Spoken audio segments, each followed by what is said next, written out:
Hi, welcome to Black to Bitcoin, where we talk about the need for Bitcoin in the Black community. So today we are going to talk about some parallels between the civil rights movement and the Bitcoin movement. Now, before you come for me, I want to make it clear that I in no way am saying that these two things are the same. I understand the sacrifices that were made for the civil rights movement, and I do understand that they are not the same thing, okay? Just want to put that out there. I know somebody's still going to say something and be like, how dare you? I'm not saying they're the same thing. What I am trying to do is to make it clear that there are parallels in the themes and that you should look at Bitcoin as a form of resistance. Okay, that is what I'm talking about. So I'm going to do that. And before I get into it though, I just want to always say, please subscribe to the channel and give the video a like so you can support the channel. All right. So per usual, I have my notebook here. I'm going to go over 3 distinct points that give these themes, and then I'm going to talk about how Bitcoin applies, how the civil rights movement applies, and how they both are doing something similar. All right. So the first one I have is that they both try to challenge the system. Now, the civil rights movement clearly tried to do it through social change, focus on legal and institutional ways of advancing.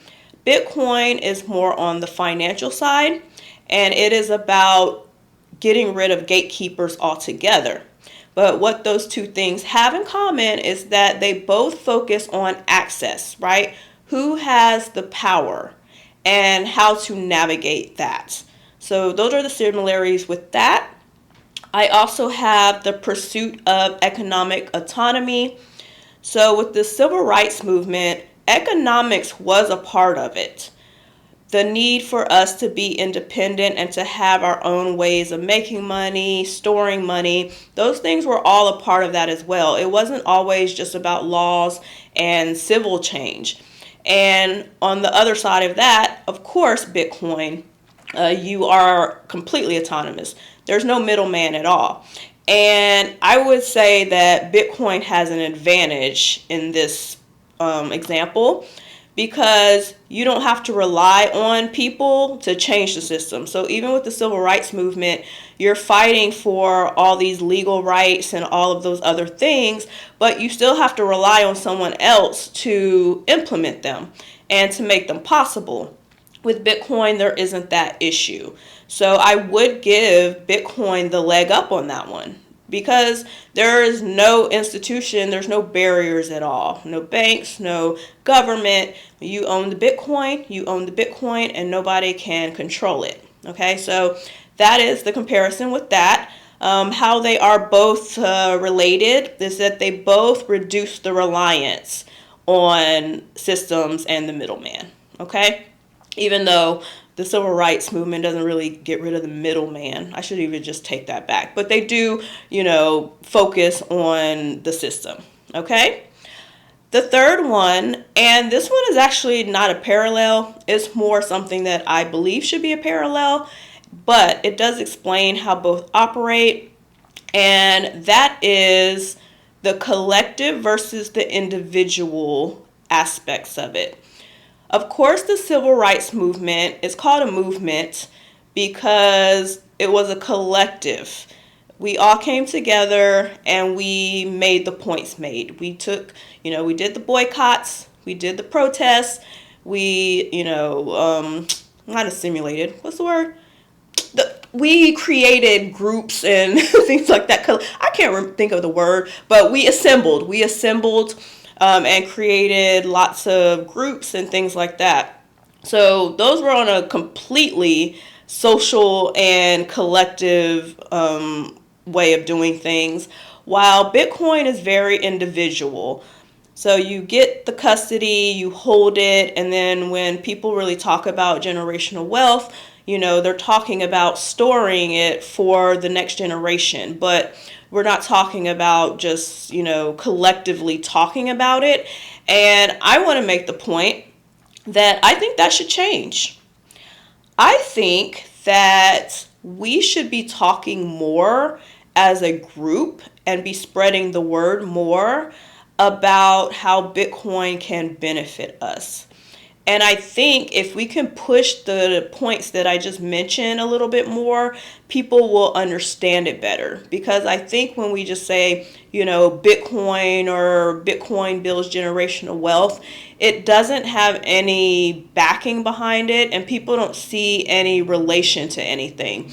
So I think when you're thinking of things like the civil rights movement or, the abolitionist movements or anything like that, there is a precedent of trying to buck the system, and Bitcoin also does that. So I think that we collectively should try to spread that word more, and that's why I'm doing this video, because I do think that even though the severity isn't the same, I do think that the message is the same. So with that being said, I do think that if you're watching this, or if you are someone who is an advocate for Bitcoin, I think you have a duty to spread the word. Now, I understand as a Bitcoiner that it falls on deaf ears a lot. You try to explain Bitcoin to people, they look at you like you're crazy, or there's just like sarcasm, there is a rebuttal. It's really hard to make people understand Bitcoin, but that was the case with a lot of things. And there were people who took the time and took the sacrifice of having people roll their eyes, took the sacrifice of people saying they were idiots. They took the sacrifice, but they kept fighting for the principle and the movement. So I think Bitcoiners are going to have to look at it that way, because let me tell you, ain't nothing like trying to tell people about no Bitcoin. They do not want to hear it. They don't want to hear it. And so it can be discouraging telling people about it. And I've actually seen video, and I'm on a tangent here, you know how I do. But I have seen several videos where people are just like, I'm done trying to explain Bitcoin to people. Like, I don't want the responsibility, and I'm tired of, wasting my time. But I'm here to say that I think as Black people who are into Bitcoin, we don't need to save our time. We need to just suck it up and keep talking about it, because at some point, one or two people are going to get it. And as long as you are giving them examples and you're giving them some kind of, some kind of way to relate it to something, I think that we could get more people on board. And I do think that's what it takes. Because generational wealth means generations, which means people have to pass it down, which means people have to be on board. So if you're a Bitcoiner and you're somebody who believes in it, just consider that you should be telling more people about it all the time, and telling your family and your friends, and just, grinning and bearing when they look at you like you're crazy. Okay? Because they will. But anyways, I think that's all I have for here. Yeah, it is. And I just want to say I appreciate you watching the video. Like I said, like, subscribe. If you found this helpful and you want to use it as a tool to explain why something like Bitcoin could be looked at as something like the civil rights movement or any other movement, feel free to share this video with somebody.